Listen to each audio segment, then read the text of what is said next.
We want to make the big fights. Crawford, if Vergil wins, we make Crawford next. Yes, I will give Crawford big offer to do this. Prime Terrence Crawford. I'm saying I believe that I can. I respect it 100%. I believe that I can. No, I respect him as a fighter, though. That's the thing. When I want to fight people, it doesn't mean that, oh, I don't like you. Like, let's get it on. It's more like I respect your skills, and I want to see if I can beat you. I think styles make fights, and this fight turned out to be very tough because just the way Sergey fights, his style. I think Crawford is also a great fighter and pound for pound one of the best in the world. But I think both could put up a great fight also.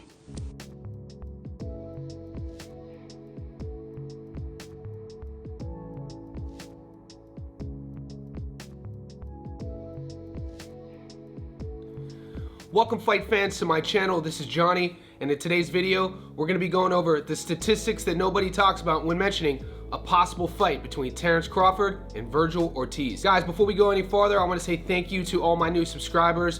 Thank you to everybody who's been with me since day one. Could you also take a moment, if you haven't already, and hit the notification button? What this will allow me to do is pop up in your feed every time I create new content. Thank you.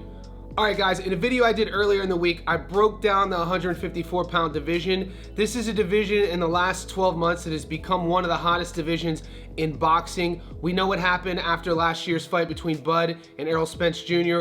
Both guys are now fighting at 154. We know about the fights Tim Tszyu is engaged in. Fundora is a champion now. Vergil Ortiz just fought last weekend, and he's an interim champion now with his victory over Bohacek. And those champions are as follows. You have Bakram Murtazayev at 154 holding the IBF. It just got announced yesterday that on October 17th, Murtazayev and Tszyu will be fighting for Murtazayev's IBF title. The WBC and WBO is held by Seb Fundora, and he's rumored to be fighting Errol Spence Jr., and a fight date is soon to be announced. This is what the experts are saying. We know Bud Crawford, with his victory over Israel Madrimov, has the WBA strap, and last weekend, Vergil beat Bohacek, and he's the interim WBC champion.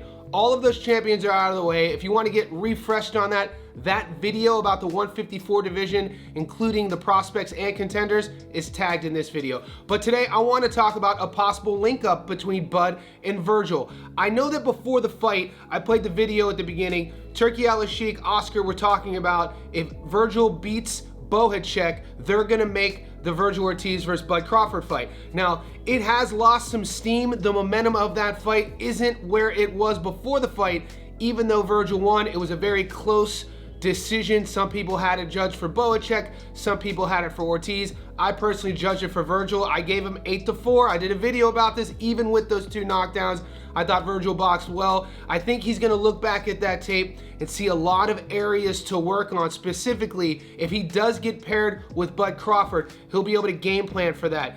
I don't see Vergil staying in the pocket as long as he did with Bohacek. Even against Bohacek, after the first few rounds, we got to see great adjustments made by Team Ortiz by taking his feet out of the pocket, moving to range, using his jab, setting that up to the body for his lead hook, and then Vergil moving back in mid to late rounds. That saved Ortiz from a lot of damage, and he did get hit a lot, but then again, his head movement was good, and his defense was good, and in typical Vergil fashion, he's all action. Me personally, I like this fight. I think this matchup is perfect. I think Bud is still at the cusp of his prime. He does turn 37 this year. Vergil's 26. So if this fight takes place, it has to happen now.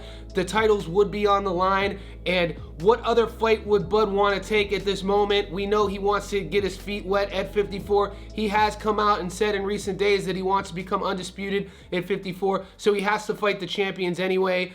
Does he sit and wait for the winner of Murtazayev and Tszyu? Does he sit and wait for the winner of Seb Fundora and Errol Spence Jr.? I don't have those answers, but today, let's compare and contrast him versus Vergil, and at the end of the video, stay tuned, I'm gonna ask you guys for your help. Now let's take a closer look at Vergil Ortiz's resume.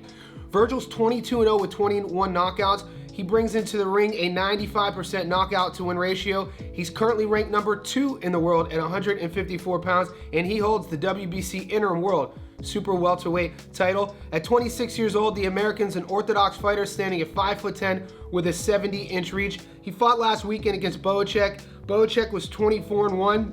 Vergil won a majority decision. Then took on Thomas Delorme, 26-6, knockout in the first. Frederick Lawson, 30-3, knockout in the first.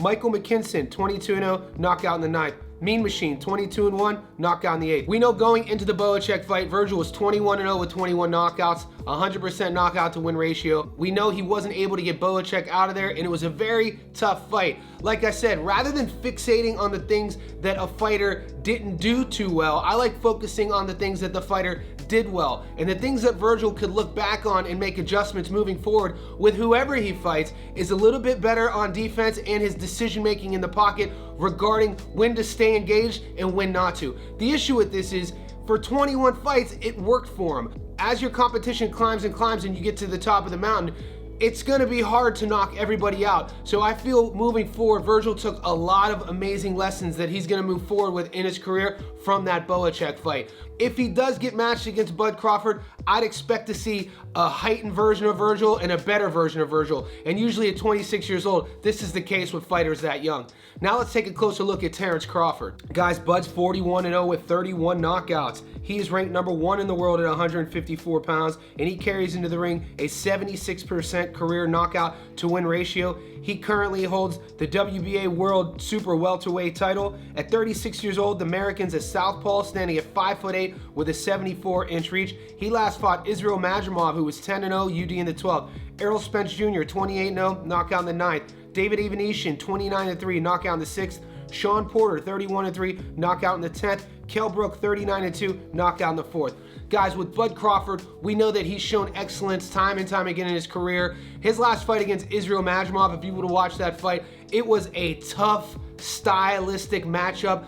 Anyone could admit that Bud Crawford has never fought an opponent like Madrimov with all the feints, with all the movement, and it started off as a counter boxing affair. But we know Bud's strength is to counter, and he ultimately won that fight with his precision, his accuracy, and his control. He wasn't in trouble at all during the fight, and his punches were sharper than ever. He does turn 37 in a few months, so these big fights, everybody knows in boxing, getting older usually means you slow down a bit. Against Madrimov, I still love what I saw with his reflexes, his high level decision making, and his fight IQ.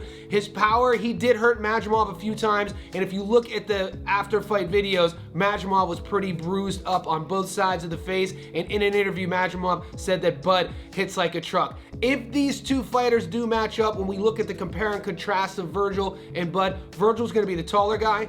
He's gonna be the younger guy by almost a decade.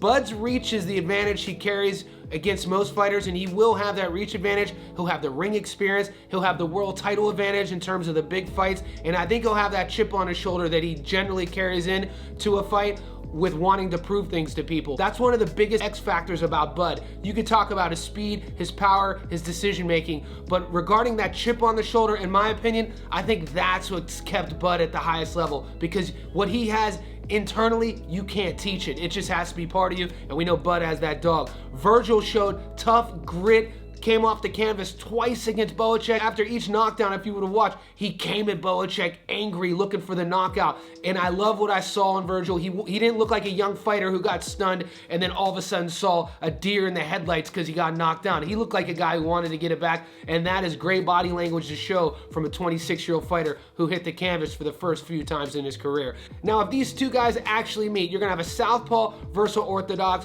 One guy is gonna have the ring experience, one guy is gonna have youth on his side. Power, both guys have knockout power. We know Vergil, 97% knockout to win ratio. Bud's around a 75% knockout to win ratio. This is not a prediction video. This fight hasn't even been signed yet, so I'm gonna leave it at this. If these two do actually fight, who would you cheer for? Where's your wallet at? Who would you put your money on? Terrence Bud Crawford or Vergil Ortiz? Leave all that in the comment section below.